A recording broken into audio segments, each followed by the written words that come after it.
L'Association internationale des bourgeois démocrates vient de lancer son nouveau programme. Ou plutôt, elle vient de pousser son cri de détresse.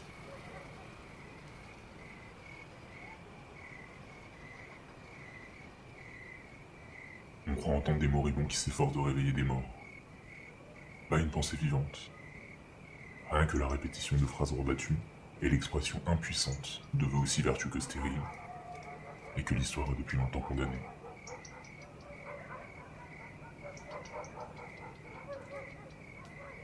Comment se fait-il donc que cette ligue, qui compte tant d'individus intelligents, savants et sincèrement libéraux dans son sein, manifeste aujourd'hui une si grande pauvreté de pensée et une incapacité évidente de vouloir, d'agir et de vivre?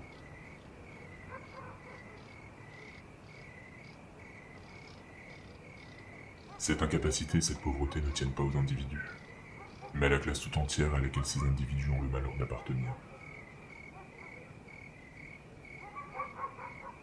Cette classe, la bourgeoisie, comme corps politique et social, après avoir rendu des services éminents à la civilisation du monde moderne, est aujourd'hui historiquement condamnée à mourir. Eh bien, elle ne veut pas mourir.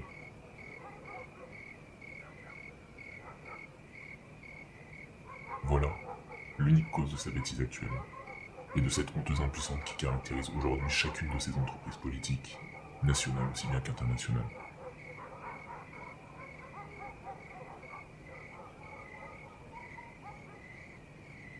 Elle veut l'impossible. Elle veut que la bourgeoisie continue d'exister, et qu'en même temps, elle continue à servir le progrès, sans résoudre la question sociale et sans faire triompher le principe d'égalité.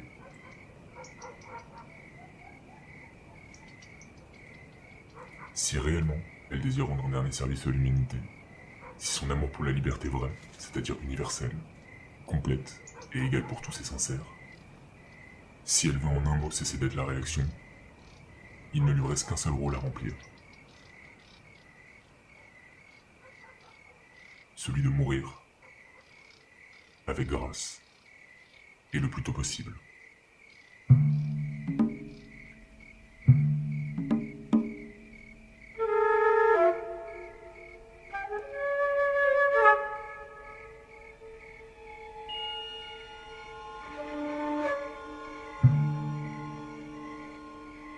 Entendons-nous bien, il ne s'agit pas de la mort des individus qui la composent, mais de sa mort, comme corps politique et social, économiquement séparé de la classe ouvrière.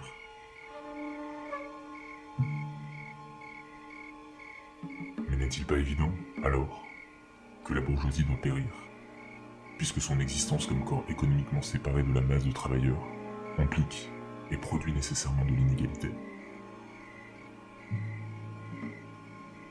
On aura beau recourir à tous les artifices du langage, embrouiller les idées et les mots, et sophistiquer la science sociale au profit de l'exploitation bourgeoise, tous comprennent, aujourd'hui, que tant qu'il y aura, pour un certain nombre d'hommes économiquement privilégiés, une manière et des moyens particuliers de vivre, qui ne sont pas ceux de la classe ouvrière,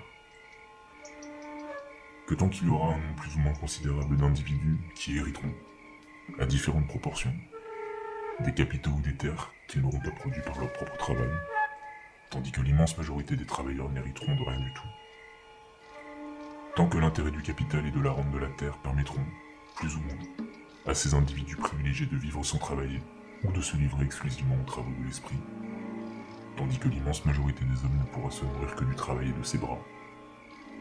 Et qu'en un mot, tant que tous les individus humains naissant à la vie ne trouveront pas dans la société les mêmes moyens d'entretien, d'éducation, d'instruction, de travail et de jouissance, l'égalité politique, économique et sociale sera à tout jamais impossible.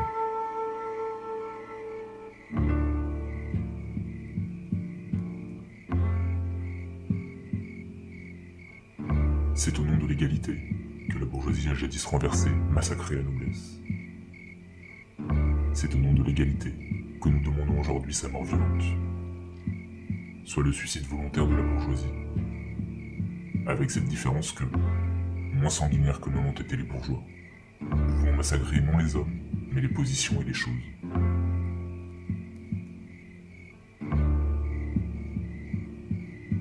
Si les bourgeois se résignent et laissent faire, on ne touchera pas à un seul de leurs cheveux, Mais tant pis pour eux, si oubliant la prudence, et sacrifiant leurs intérêts individuels aux intérêts collectifs de leur classe condamnée à mourir, ils se mettent en travers de la justice, à la fois historique et populaire, pour sauver une position qui bientôt ne sera plus tenable.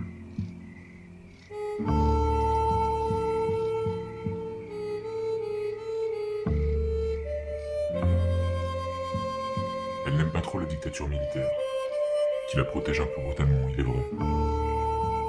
Mais elle en comprend bien la nécessité, et elle s'y résigne par sagesse, sachant fort bien qu'au moment où cette dictature sera brisée, elle perdra tout, et cessera d'exister.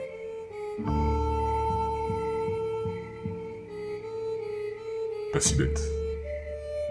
Douée d'un esprit plus pratique que le vôtre, elle comprend ses intérêts mieux que vous. Vous vous efforcez de la convaincre en lui montrant l'abîme vers lequel elle se laisse fatalement entraîner, en suivant cette voie de conservation égoïste et brutale. Et croyez-vous qu'elle ne le voit pas, cet abîme? Elle sent aussi bien l'approche de la catastrophe qui doit l'engloutir, et voici le calcul qu'elle se fait. Si nous maintenons ce qui est, se disent les conservateurs bourgeois, nous pouvons espérer de traîner notre existence actuelle encore des années. De mourir avant l'avènement de la catastrophe peut-être. Et après nous le déluge. Tandis que si nous nous laissons entraîner dans la voie du radicalisme et renversons les pouvoirs actuellement établis, nous périrons demain. Vaut mieux donc conserver ce qui est.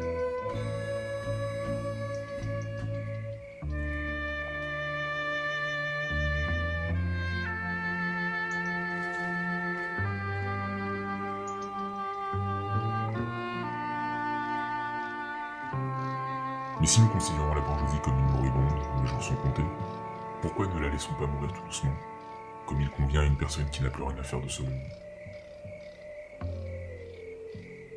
Ah, nous ne demanderons pas mieux que de la laisser finir ses jours tranquillement, sans en parler du tout. Si elle ne nous menaçait pas de nous faire cadeau, avant de mourir, d'un héritier fort déplaisant, qui s'appelle le socialisme bourgeois.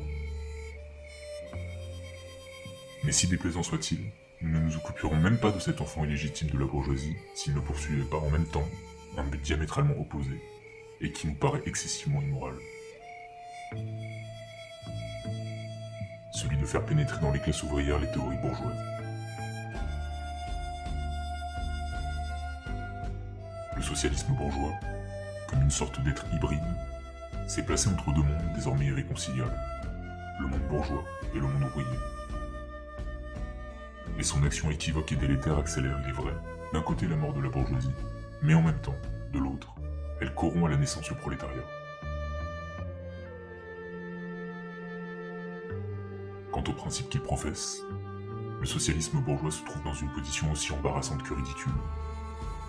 Trop large, ou trop dépravé pour s'en tenir à un seul principe bien déterminé, il prétend en épouser deux à la fois, des principes, dont l'un exclut absolument l'autre, et a la prétention singulière de les réconcilier.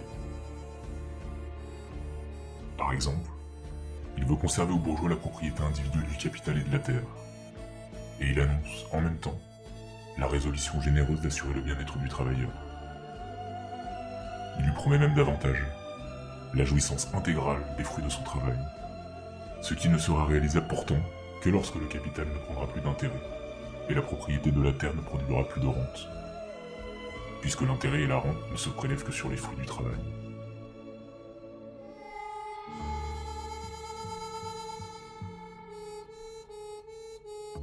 De même, il veut conserver aux bourgeois leur liberté actuelle, qui n'est autre chose que la faculté d'exploiter, grâce à la puissance que leur donne le capital et la propriété, le travail des ouvriers. Et il promet, en même temps, à ces derniers la plus complète égalité économique et sociale, l'égalité des exploités avec leurs exploiteurs.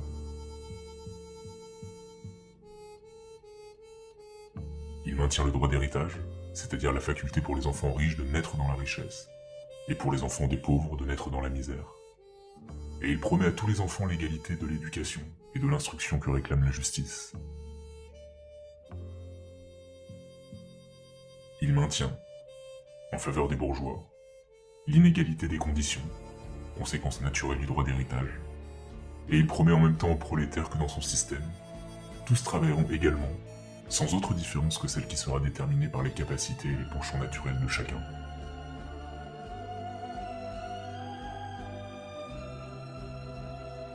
Mais le socialisme bourgeois se reconnaît surtout un signe.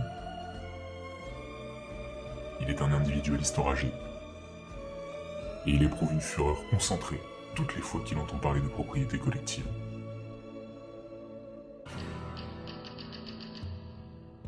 La bourgeoisie n'a pour fonder son droit qu'un seul argument. La puissance, très réelle, mais très prosaïque de l'argent. C'est la négation cynique de toutes les vertus. Si tu as de l'argent, quelque canaille ou quelque bête stupide que tu sois, tu possèdes tous les droits. Si tu n'as pas le sou, quels que soient tes mérites personnels, tu ne vaux rien. Voilà, dans sa rude franchise, le principe fondamental de la bourgeoisie. On conçoit qu'un tel argument, si puissant qu'il soit, ne pouvait suffire à l'établissement et surtout à la consolidation de la puissance bourgeoise. La société humaine est ainsi faite que les plus mauvaises choses ne peuvent s'y établir qu'à l'aide d'une apparence respectable. Elle sait fort bien que la base principale, et on pourrait dire unique, de sa puissance politique actuelle, c'est sa richesse. Mais ne voulant, ni ne pouvant l'avouer, elle cherche à expliquer cette puissance par la supériorité de son intelligence, non naturelle mais scientifique. Pour gouverner les hommes, prétend-elle, il faut savoir beaucoup. Et il n'y a qu'elle qui sache jouer. Les universités modernes de l'Europe, formant une sorte de république scientifique, rendent actuellement à la classe bourgeoise les mêmes services que l'Église catholique avait rendus, jadis, à l'aristocratie nobiliaire.